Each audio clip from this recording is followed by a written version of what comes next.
esse honroso convite em estar nesse ajuntamento solene, quando a igreja completa o seu cinquentenário. Não é qualquer idade, não são apenas 5 dias, 50 dias, são 50 anos. 50 anos de história, 50 anos que tem feito diferença na vida de pessoas, na vida de famílias, na vida deste bairro, na vida desta cidade. E eu quero dizer que essa igreja integra também a obra cooperativa do nosso estado, tem feito diferença também na vida dos batistas do estado de São Paulo. Como disse no primeiro momento de culto, repito agora, eu trago a saudação das 1.257 igrejas que começam. Completamos 1.258 igrejas batistas espalhadas em todo o estado de São Paulo, em nome das 403 congregações presentes em diversas regiões do estado de São Paulo. Lembrando que podemos juntos fazer muita coisa. Eu quero dizer para vocês que eu tenho repetido, comecei a falar essa frase, e eu não tenho deixado de repetir, e ela já está na boca de muitas pessoas e muitos líderes.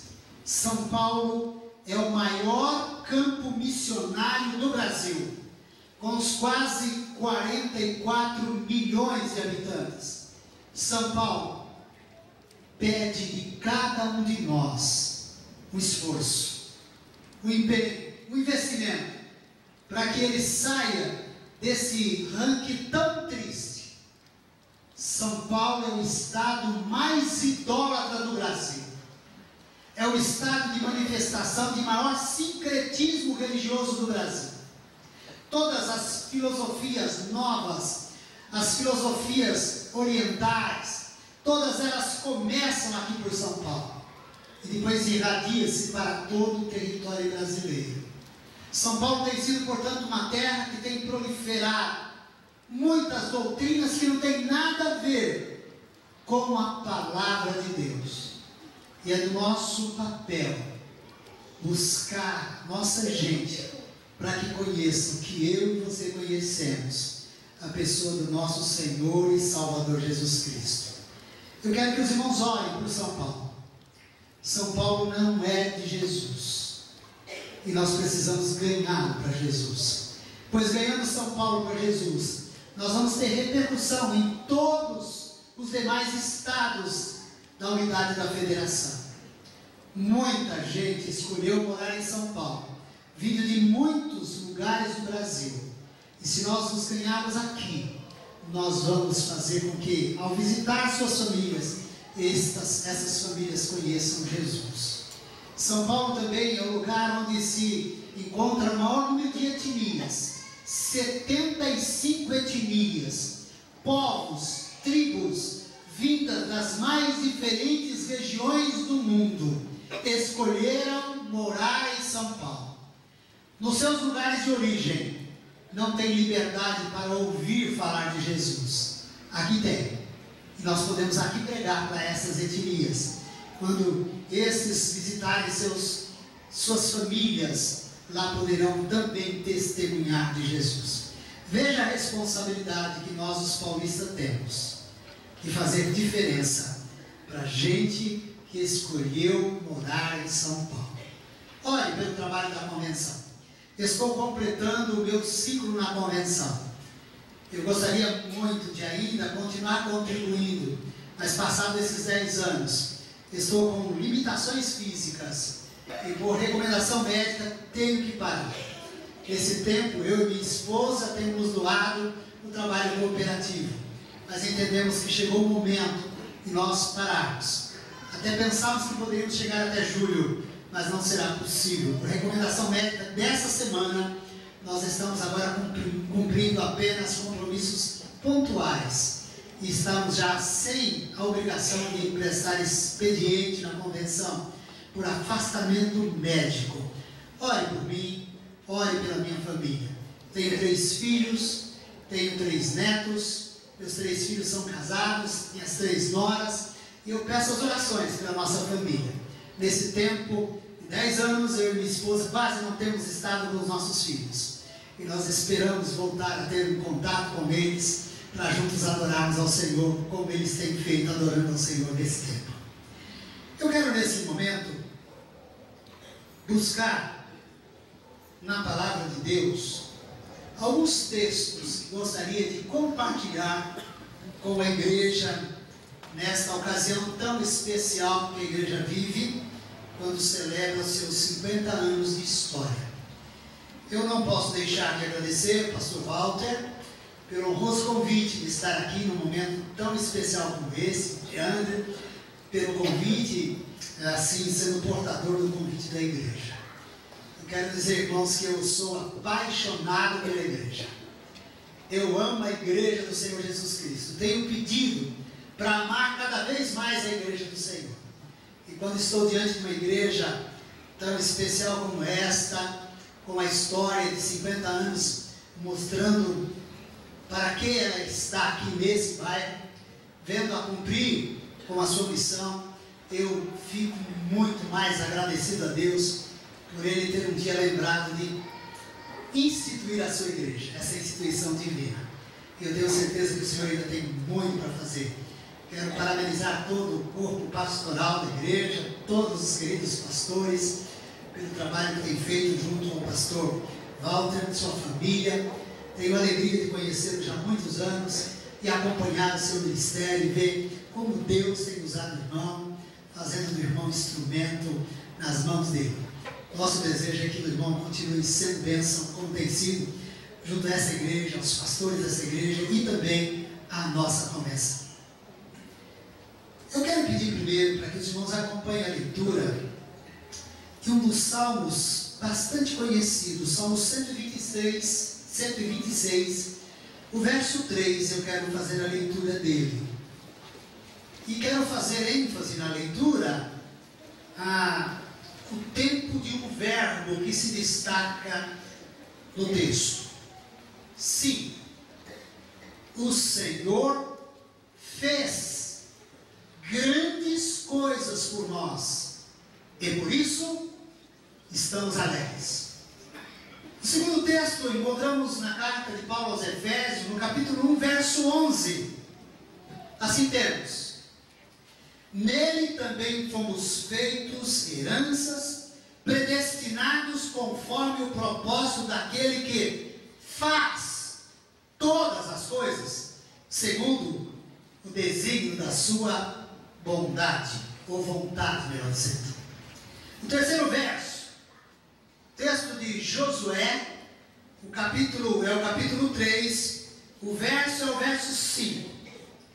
E Josué disse ao povo: santificai-vos, porque amanhã o Senhor fará maravilhas no meio de vós. E o último texto que eu quero ler é o texto de Paulo aos Romanos, capítulo 8, versos 38 e 39.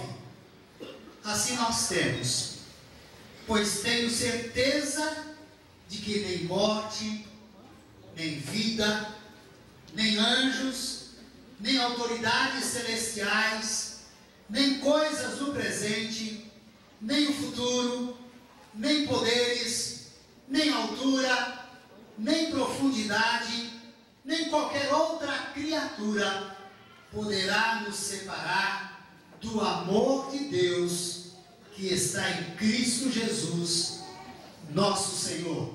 Amém? Eu quero, à luz desses textos lidos, refletir durante esses minutos sobre o seguinte tema: Deus fez, Deus faz e Deus fará.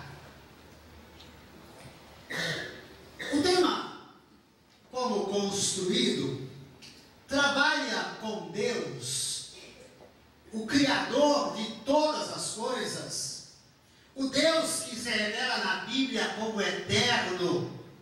Aliás, eternidade é um dos seus atributos incomunicável. Ele não cede, ele não dá, ele não empresta. E quando eu falo que esse Deus apresenta esse atributo que é a eternidade, eu estou falando de um Deus que não tem princípio, um Deus que não tem fim, um Deus que nele não há sucessão de momentos, um Deus onde ele não vive sucessão de minutos, de horas, de dias, de meses, de séculos, de milênios. Um Deus onde não está preso ao tempo, onde a temporalidade não o detém, porque ele está numa outra dimensão. Esse Deus, ele no seu próprio ser, ele percebe todo o tempo em igual realismo. Isso não quer dizer que ele não perceba os acontecimentos no tempo e não haja no tempo em nosso favor. Eu estou então falando de um Deus que é eterno, mas ao mesmo tempo eu estou provocando a refletirmos sobre um Deus que agiu no tempo, fez. Estou falando de um Deus que age no tempo, ele faz. Estou falando de um Deus que agirá no tempo, ele fará sempre alguma coisa em nosso favor. Quando eu afirmo então que Deus não comunica o atributo da eternidade, é porque ele não dá, é porque ele não empresta, é porque esse atributo ele deve ser entendido na dimensão aqui proposta para fins didáticos, para compreender Deus, colocando em prática a ideia humana do tempo para ele. Ele não tem princípio e nem fim. Nós ousamos então aqui, no entanto, olhar para a pessoa de Deus, que não está presa ao tempo, e olhando para essa pessoa de Deus, temos a ousadia de emoldurá-lo na dimensão que vivemos. Dar a ele a ideia de que o tempo que nós podemos ver passar, também passa para ele. E nós sabemos que isso não acontece. O tempo não passa para Deus. Trazendo então para viver as nossas limitações, eu vou pensar então no eterno, reduzido para viver no tempo. Quando nós lançamos mão do Deus eterno, no esforço didático, usando dos nossos limites, nós estamos aqui colocando em prática o chamado antropomorfismo, ou seja, nós estamos lançando mão aqui de atribuir os nossos limites a Deus, as ideias que temos como seres humanos a Deus. O colocamos aqui nos limites do tempo para mostrar na nossa linguagem os seus feitos realizados. Nós enxergamos então aqui o Deus eterno do passado, o Deus eterno do presente, o Deus eterno agindo no futuro, vendo o que ele fez, o que ele faz e o que ele ainda fará em nosso favor. Diante disso, eu gostaria de pensar em primeiro momento sobre o Deus que fez. Momento como este, de história, que vem à memória de tantos que já estão aqui há muitos anos na história dessa igreja, é um momento de retrospectiva, é um momento de olhar para o passado, é um momento de ver o que Deus fez no passado em favor dessa igreja. Esse, portanto, é um momento para a gente parar e olhar para esse Deus que agiu e agiu em favor do seu povo. Eu quero aqui, mesmo que de passagem, eu tenho que falar que Deus, Ele se revelou quando criou todas as coisas. Ele fez. Diz a palavra de Deus que Ele fez todas as coisas. Portanto, Ele é criador de todas as coisas. O que nós podemos, através dos nossos sentidos, captar, nós podemos ver, através de tudo que podemos ao nosso alcance sentir, um Deus que realizou, um Deus que fez, e fez feitos maravilhosos em nosso favor. Nós olhamos esse Deus Criador, Ele fez os céus e a terra. E Ele fez os céus e a terra colocando em prática um planejamento. No tempo certo, Ele fez existir do nada todas as coisas que agora podemos ver, que agora podemos perceber. Esse Deus, Ele tem trabalhado de maneira organizada. Ele não se atrapalhou na criação. Antes Ele fez em cada momento o que era para ser feito, para que ao sexto dia da sua criação pudesse nos fazer como imagem e semelhança, dotados de inteligência, capazes de nos comunicar, para que pudéssemos ter comunhão com o Criador. Esse Deus fez isso. Ele me fez, Ele fez você, Ele fez tudo o que aí está, para que nós pudéssemos usufruir da melhor maneira possível em nosso benefício. Ele fez, então, tudo quanto nos afetasse pudesse ser tirado, e que pudéssemos voltar a ter plena comunhão com Ele. Ainda logo após a criação, na antessala da história da humanidade, nós vamos ver o ser criado à imagem e semelhança dEle, capaz de ter comunhão com Ele, agir de maneira a ignorá-lo, a querer se tornar igual a Deus, autônomo, independente, vivendo a sua própria vida sem dar satisfação.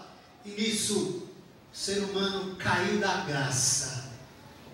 Mas mesmo caindo da graça, esse Deus que fez todas as coisas, Ele fez um plano vir à prática para nos resgatar do nosso estado vil de viver, da nossa situação de pecadores, pelo estado mau da nossa alma, incapaz de produzir frutos dignos de arrependimento. Esse Deus fez um plano na eternidade ainda, para que pudesse ser colocado em prática.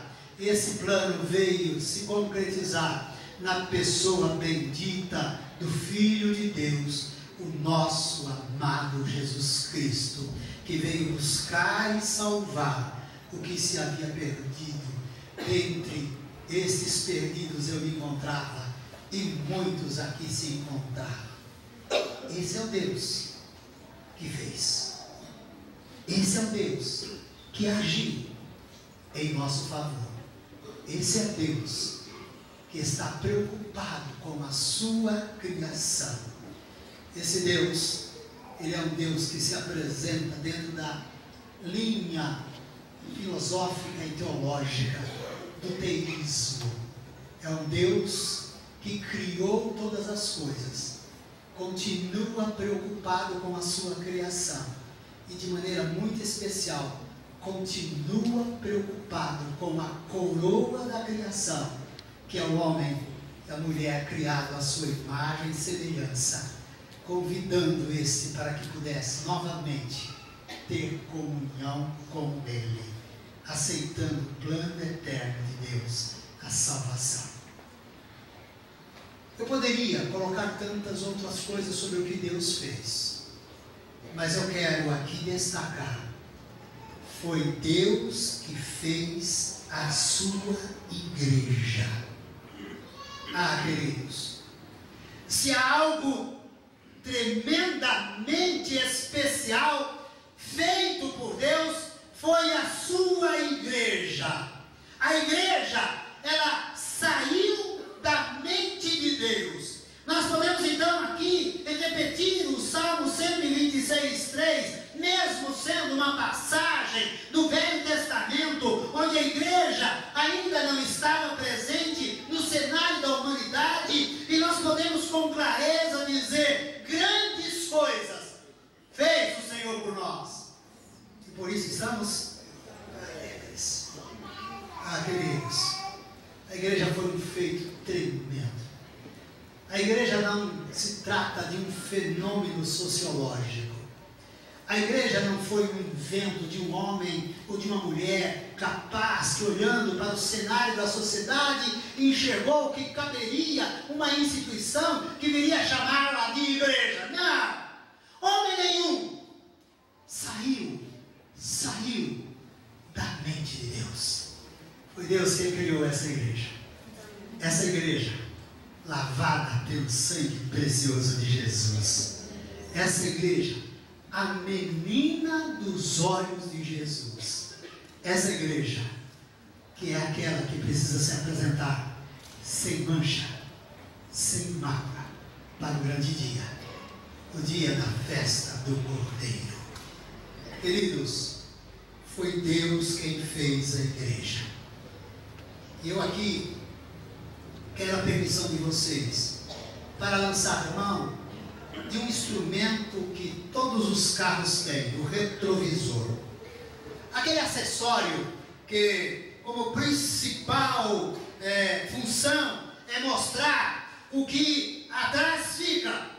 É aquele instrumento que mostra para que estejamos atentos no presente pelo que estamos vendo atrás de nós.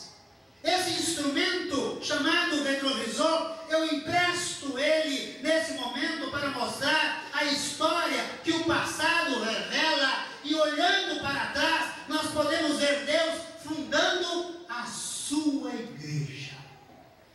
Ah, queridos, essa igreja pode olhar 50 anos atrás e ver o que ela era lá no seu início, por todos os momentos que ela passou nesses 50 anos, e pode ver o que Deus fez, preservando essa história de 50 anos. Quando a gente olha para a história da igreja mais distante, lá no seu nascedouro, ainda nas terras palestinas, em Jerusalém especialmente, nós vamos ver que essa instituição vem atravessando séculos e séculos, milênios, e nós podemos ver que essa instituição tem sido alvo de perseguição, tem sido alvo das piores perseguições, mas ela tem se mantido presente no cenário da humanidade, isso cumprindo com o que Jesus lá atrás prometeu, que as portas do inferno não prevaleceriam contra ela. Deus fez isso. Deus fez essa história. Esse Deus, Ele fez a igreja existir.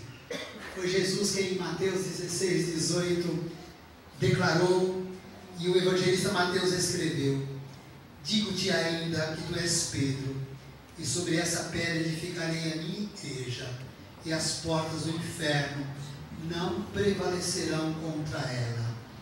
Deus fez essa promessa e tem cumprido ao longo dos anos.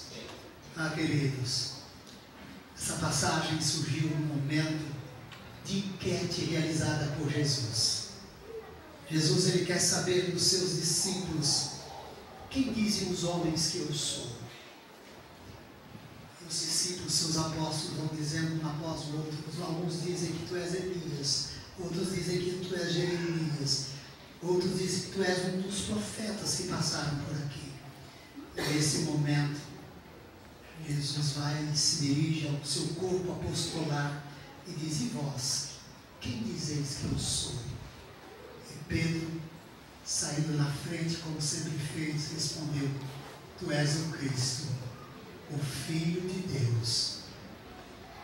Tu és o Cristo, o Filho de Deus. Nesse momento, Jesus faz uma observação às palavras reveladas ali para Pedro falar. E nessas palavras, Jesus olha Pedro com toda a capacidade que você possa ter. Isso não saiu de você. Eu quero dizer, foi o Pai que te revelou. Foi o Espírito Santo que te revelou. Porque essa declaração, ela é por demais especial para ser revelada sem instrução a qualquer ser humano. É o Espírito Santo que diz quem eu sou. E você está dizendo que eu sou graças à obra do Espírito Santo que é revelado. E por conta disso, nós vamos ter uma mudança de ênfase no ministério de Jesus. A partir daquela declaração, ele vai começar a falar da sua morte e ressurreição. Ele vai mudar o seu discurso. Ele vai estar direcionando para a cruz. Ele vai dizer o que ele vai fazer na cruz. Por conta disso, Jesus vai dizer: essa declaração que você acaba de fazer, sobre essa declaração, eu edificarei a minha igreja. Eu quero que vocês saibam sobre quem eu sou. Jesus fez isso. Ele fez isso usando da igreja. Jesus, ele fez a igreja triunfar em toda a sua história. Jesus, ele trabalha exatamente para que a igreja seja uma igreja que mostre diferença entre todas as demais instituições onde o ser humano está presente. Deus fez. Por isso podemos dizer, grandes coisas o Senhor fez por nós. E por isso estamos alegres. O segundo momento, o Deus que fez é o mesmo Deus que faz. Sim, Deus faz. O texto em destaque, assim temos: nele também fomos feitos herança, predestinados conforme o propósito daquele que faz todas as coisas segundo o desígnio da sua vontade. Efésios 1:11. Nós temos então aqui um Deus eterno se desprendendo da eternidade para se fazer presente no tempo, para que o tempo presente possa mostrar como ele age. Quando nós olhamos para o presente, não podemos deixar de enxergar que nós temos um Deus agindo, nós temos um Deus trabalhando, nós temos um Deus trabalhando em nosso favor, um Deus que tem nos dado do seu Espírito para que possamos ser referência dentro da nossa casa, ser referência no nosso ambiente de trabalho, ser referência no nosso ambiente estudantil. Este Deus é um Deus que faz você ser um homem e uma mulher realizada em sua profissão. Esse Deus é um Deus que faz você ver os seus filhos encontrando o lugar deles na sociedade. Esse Deus faz você estar aqui nessa hora. Esse Deus, que é um Deus incansável, ele continua fazendo maravilhas em nosso favor. Eu posso então agora lançar mão da figura do relógio.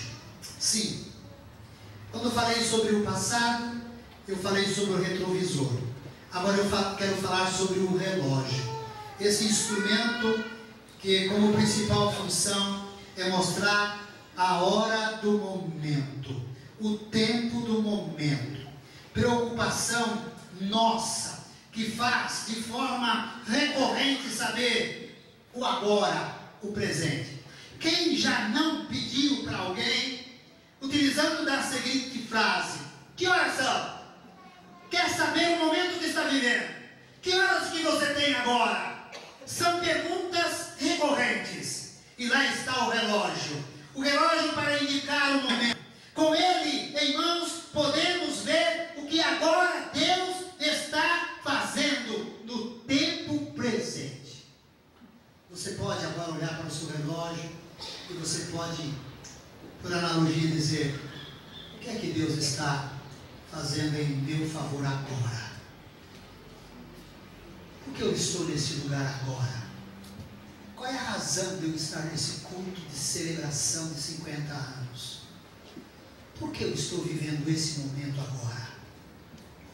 Deus faz você refletir sobre o momento. E nisso você pode também. Qual tem sido o meu testemunho nesse tempo? Tenho vivido para mostrar quem Deus é para mim? Tenho chamado a atenção das pessoas para dizer para elas: olha para mim, olha para mim, veja quem eu sou. Eu sou alguém que fui alcançado pelo sangue precioso de Jesus. Olha para mim, que no ajuntamento dos demais irmãos que se apresentam como a igreja, é a hora da igreja dizer: olha para mim, aquele que está sem salvação, para aquele que está com uma família desmantelada, relacionamentos quebrados. Olha para mim, para aquele jovem que está se acabando nas drogas. É hora da igreja dizer: olha para mim, para ver histórias de vidas sendo mudadas. Deus nos faz isso, nos dá compreensão de quem nós somos agora e nos faz ver o que estamos fazendo agora, no tempo presente. Temos sido relevantes? Deus faz a gente pensar se estamos gastando de maneira digna esse tempo do momento para servirmos todos que eu preciso enxergar aquele a quem já enxergamos. Por fim, o mesmo Deus que faz, que fez, o mesmo Deus que faz, é o mesmo Deus que ainda fará. Deus fará. Tantas bênçãos Deus já operou no passado, continua operando no presente. E ainda esse Deus tem grandes promessas para nós. Suas ações em nosso favor são intermináveis. Ele nos fará ser uma igreja triunfante. Quem crê nisso, diga amém. Amém. Ele fará a sua igreja ser triunfante. Sim. A história da igreja no mundo tem sido marcada por adversidade, por perseguições, por desânimos, por tristezas às vezes, incompreensões outras vezes. No entanto, nada disso deve nos afetar como igreja, deve fazer a igreja acabar. Antes, ela será fortalecida, porque o Senhor dela é vencedor e quer nos fazer de nós todos vencedores. Diz a palavra de Deus que nós somos já mais do que vencedores por aquele que nos amou. Por aquele que nos amou. A igreja tem saído vencedora das lutas. Ela tem o poder do Espírito Santo. As portas do inferno não prevalecem contra ela. Assim garante em Jesus. Pensando no que Deus fará, eu busco agora a figura do GPS, o instrumento tão conhecido nos dias presentes. Eu lanço mão do GPS para indicar o futuro, para indicar o lugar para onde nós queremos ir, o endereço que está diante de nós. Qual é o endereço que queremos? É nos encontrarmos com o Senhor da igreja, é nos abraçarmos com o noivo da igreja, é estarmos preparados para estar com o noivo da igreja. Meus queridos, o nosso alvo deve ser esse: o futuro glorioso como igreja de Jesus. Fidelidade dela diante do que Deus tem de expectativa sobre ela. Ela precisa se posicionar agora para ser vencedora. A semelhança da trajetória do grande líder Josué, que conduzia o povo rumo à terra prometida. Ao povo Josué pediu: santificai-vos, porque amanhã o Senhor fará maravilhas no meio de vós. O texto de Josué 3,5 assim diz: a mesma postura se espera da igreja de hoje. A mesma postura se espera de cada um de nós, buscarmos a santidade, pois se buscarmos a santidade, o Senhor fará maravilhas na nossa vida e na vida da igreja dele. Cada um sendo usado pelo Senhor, santificado, separado do mundo, cortado desse mundo corrupto, desse mundo que jaz no maligno. Quando nós buscarmos esta postura de espera, de uma espera da volta do Senhor Jesus, de uma espera gloriosa da volta do Senhor Jesus, nós estaremos prontos, porque buscamos a santificação, e sem a santificação ninguém verá a Deus, diz a palavra de Deus. Santificai-vos, pois, o Senhor amanhã fará maravilha no meio de vós. Haverá sinais, queridos, haverá maravilhas no meio da igreja, no meio desta comunidade que se chama Igreja do Senhor Jesus Cristo, que, conforme a definição teológica, é o ajuntamento dos salvos, dos santos, conforme Wayne Grudem. Ainda, conforme Luiz Berkoff, é a comunidade santorum, a communion fidelium, a comunidade dos santos, a comunidade dos fiéis. Nós temos que querer fazer parte desta comunidade, e para isso, para que haja maravilha no meio de uma cidade, no meio de um estado, no meio de um país, na nossa família, nós precisamos buscar a santificação, porque se nós nos santificarmos, o Senhor fará maravilha no meio de nós. O Deus que fez, o Deus que faz, promete que fará ainda muito em nosso favor, como igreja do Senhor Jesus Cristo. Eu concluo, e a conclusão que eu coloco aqui para a igreja: igreja, olhe para o retrovisor da história dela. Veja o que Deus fez na vida dessa igreja nesses 50 anos. Igreja, olhe para o relógio, enxergue nesse tempo o que Deus está fazendo na vida da igreja. Igreja, pegue o GPS, baixe a versão da Bíblia que está nela. Então você, como igreja que é, saberá por quais caminhos andar para chegar no grande dia do grande encontro com o Senhor da igreja, para a grande festa dos salvos com o seu Salvador. Projete como igreja, após esses 50 anos, um novo tempo de vitórias. Escrevam outros 50 anos, sempre olhando para Jesus, o autor e consumador da nossa fé. Deus continue a abençoar esta igreja. Amém.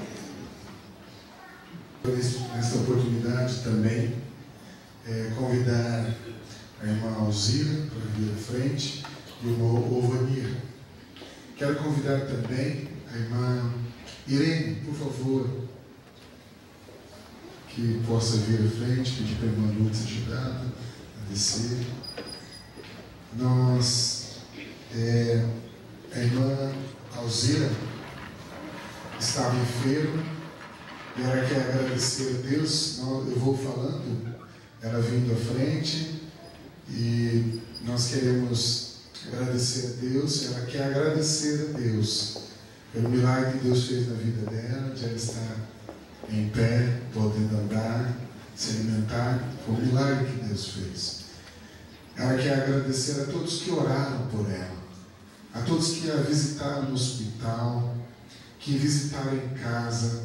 Ela quer agradecer a Deus e a igreja, a todos os irmãos. Então ela está aqui para a honra e glória do nosso Deus.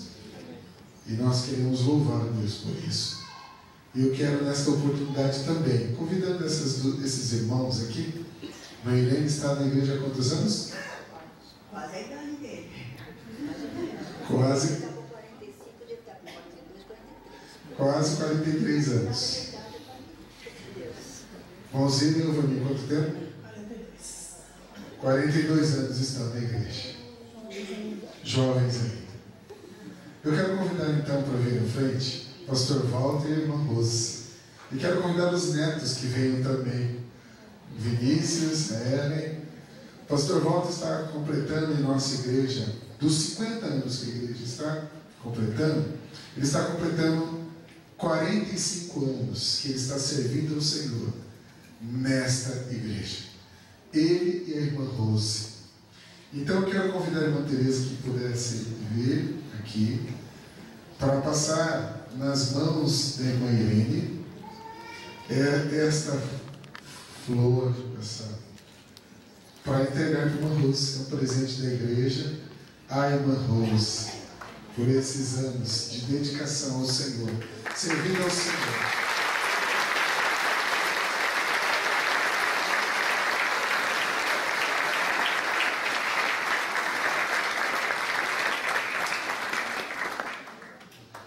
Ao lado do pastor Walter, ela tem ajudado, tem servido, e nós nos alegramos também. Quero pedir para o irmão Maurício passar para o casal, o Vanir e a irmã Alzira, a placa que a igreja está oferecendo ao pastor Walter e à irmã Rosa por esses 50 anos de dedicação. Quer abrir para? Pode? Só abrir aqui no vídeo. Isso. Mostra ali para que o irmão possa visualizar aqui, ó. Mostra aqui, ó, para ela dar uma olhadinha. Aqui na câmera. Os irmãos podem ver a placa, ok? Por favor, passe para o pastor Walter, o Rose, essa homenagem que a Igreja Batista das Cures está fazendo ao pastor Walter por esses 45 anos.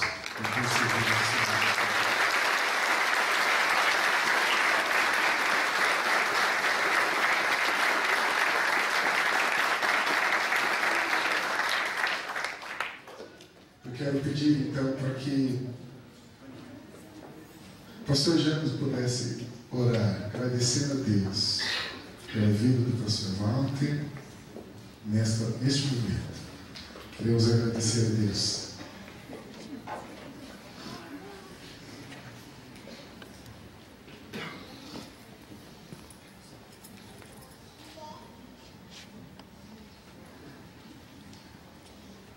Podemos ficar de pé?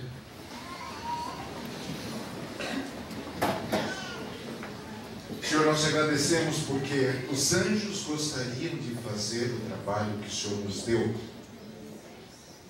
Nós te agradecemos porque o Senhor tem mantido o irmão Walter e a esposa fiéis ao Senhor, uma referência para nós, constantes, abundantes na tua obra. E o Senhor tem dado a eles também, Senhor, a sabedoria, o entendimento.